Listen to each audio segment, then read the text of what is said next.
প্রিয় দর্শক, আমরা যারা সনাতন ধর্মে বিশ্বাসী তারা পিতা পিতামহ বা প্রপিতামহদের থেকে কিংবা সনাতন ধর্মগ্রন্থ থেকে বিভিন্ন মুনি ঋষিদের কথা শুনে আসছি। এমতো অবস্থায় আমার মোবাইল ভিডিওতে যে মুনি ঋষির পাথরের প্রতিমূর্তি দেখছেন তিনি হলেন বেদব্যাস বা ব্যাসদেব মুনি, যেটা কিনা বদ্রীনাথ থেকে মোটর গাড়িতে মিনিট 15-20 দূরেই ভারতের দিক থেকে শেষ গ্রাম মানা গ্রামে ব্যাসগুহা অবস্থিত।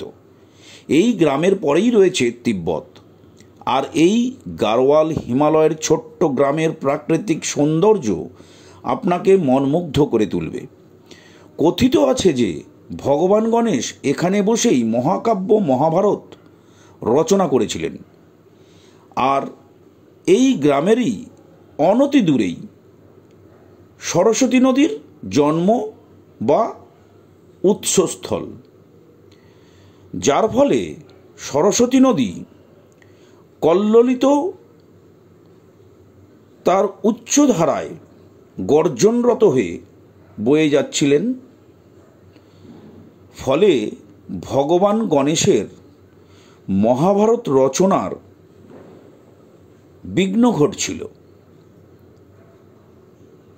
তাই ভগবান গণেশ সরস্বতী নদীকে গর্জন না করে ধীরে বয়ে যেতে বলেন। কিন্তু সরস্বতী নদী ভগবান গণেশের কথায় কর্ণপাত না করে একইভাবে গর্জনরত হয়ে বইতে থাকেন।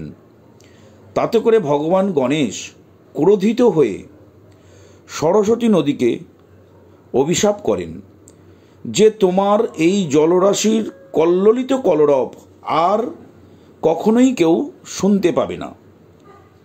তারপর থেকেই সরস্বতী নদীর অস্তিত্ব আস্তে আস্তে মাটির নিচে চলে যায়। আমরা আবার সরস্বতী নদীর অস্তিত্ব টের পাই ত্রিবেণী সঙ্গমে গিয়ে। তবে আজ এই ভিডিওতে এই পর্যন্তই। সবাই ভালো থাকবেন, সুস্থ থাকবেন। নমস্কার। এর পরের ভিডিওতে দেখাবো পঞ্চপাণ্ডবদের অন্তিম যাত্রার স্বর্গের সিঁড়ি।